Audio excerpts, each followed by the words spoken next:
There have been major new developments. And if you go to Infowars.com, you can see those big new developments in the 9/11 Truth Movement. Emergency official witnessed dead bodies in the World Trade Center by Paul Joseph Watson.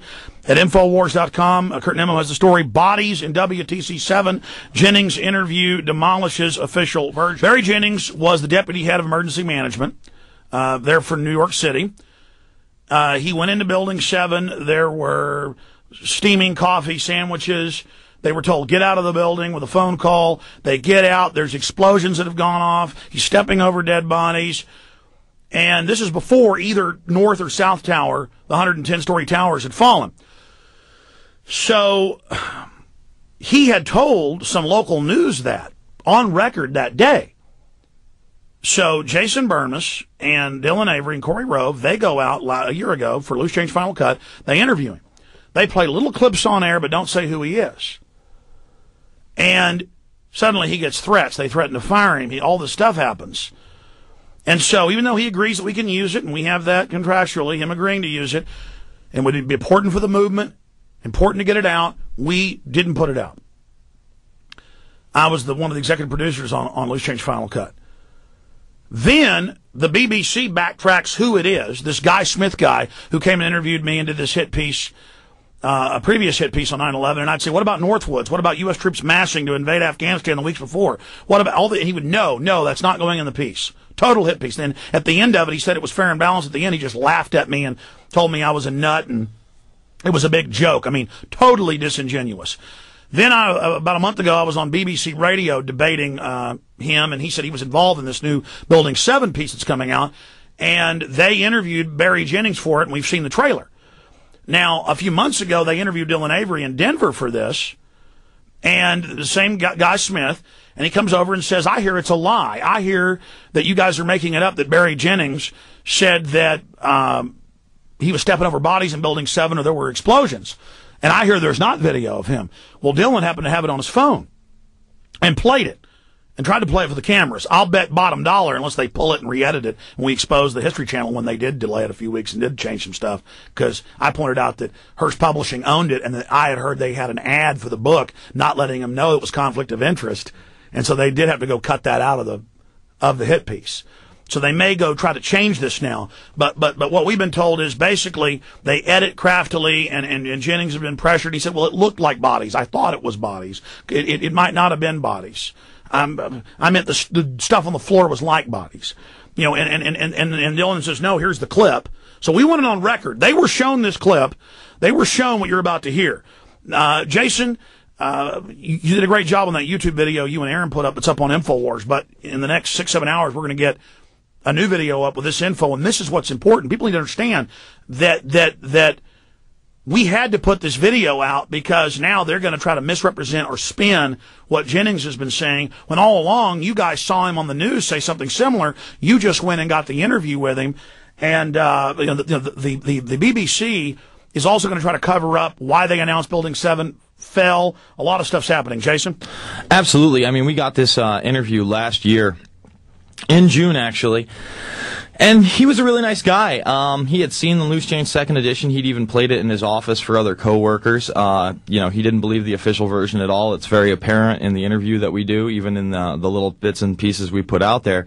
And he did say that, you know, those explosions happened prior to either building collapse. He was trapped on the 8th floor until about 12:30, 1 in the afternoon. And when they did get him down into the lobby, he was stepping over bodies. I mean, it's as clear as day. And we know that the official version, the 9/11 Commission report, and 9/11 commissioners have said there was no loss of life in that building. Well, we know there was loss of life in that building. It was just an excuse for them not to cover it. It came out years later that Secret Service agents and others did die. That's right. And there's bombs going off, explosions, nothing in any of the other buildings. The other towers are smoking. They haven't collapsed. Mm-hmm. And there's explosions going off, I guess, to clear people out of there. Mm-hmm. And they're saying, don't look down. And he looks, you know, and there's bodies that he's stepping over. Mm-hmm. And the larger issue here is, when we said we had this interview, the debunkers, who were congenital liars, admit that they lie to fool the public. They said we were liars and said that we didn't have this tape.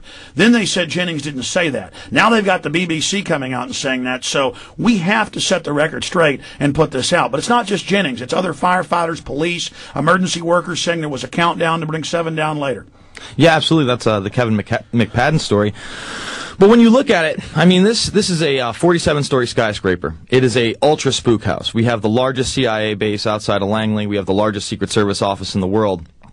And the two emergency workers that went up there, Barry Jennings and Michael Hess, went to an abandoned Office of Emergency Management. And this should have been fully manned. They were both shocked to see that there was, still hot coffee, half-eaten sandwiches. Michael Hess was actually there to meet Giuliani, who had gotten a warning to get out that morning. Although that's not on the YouTube clip, Barry Jennings does mention that Hess was there to see Giuliani and was freaking out because he couldn't get a hold of the mayor.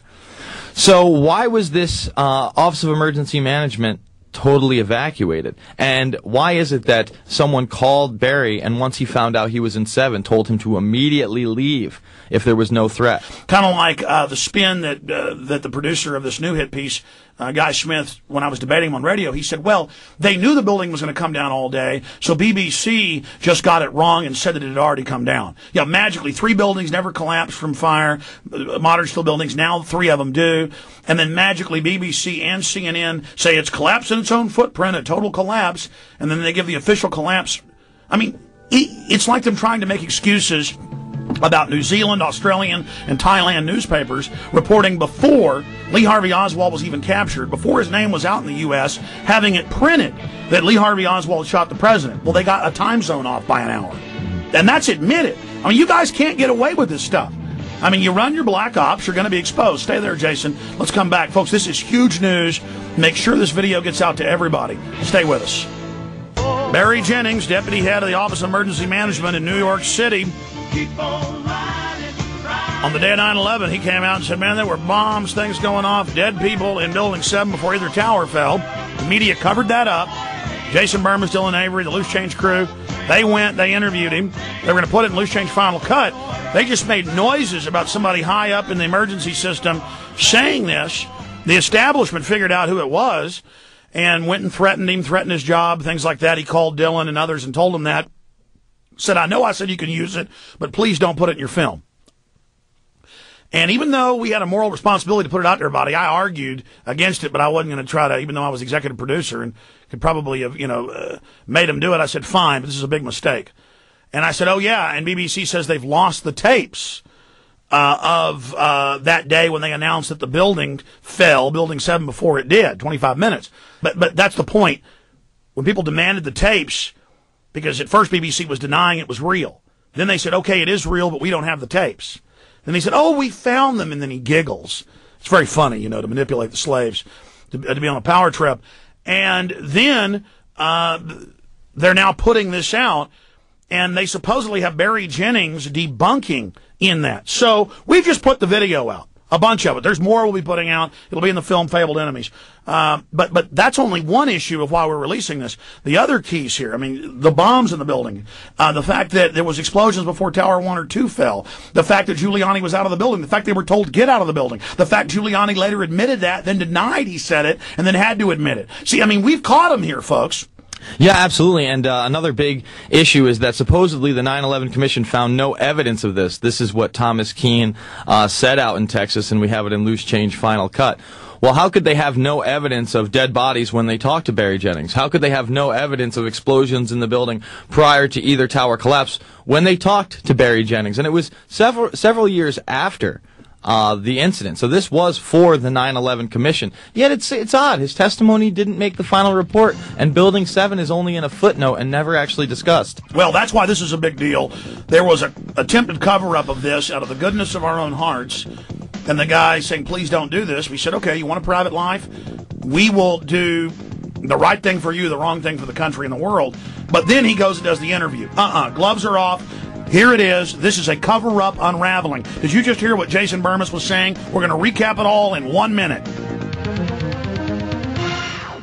By the way, we also have video of the front of Building 7, and it's got a few windows knocked out, and we know that Popular Mechanics is showing a gray-faced building that's got the corner knocked out when the Building 7 was red. It's a fake. I mean, it doesn't... These are the folks that gave you the Remington photos for the Spanish-American War.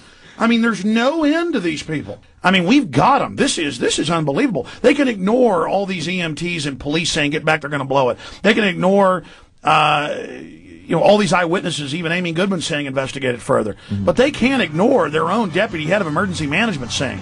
That's right, and that's why they have to spin it. They have to put it in with other information, disinformation, and misinformation in order to try to distort his story. And to finish up here, you probably need to add that to the clip, that he's a fan of you guys, seen the film, so that adds the fact he's saying inside job. I mean, that's the overall what you got from him? Oh, when we were there, he was the boss of the department floor. Stay there. I want to hear more about this. Sure. Stay there.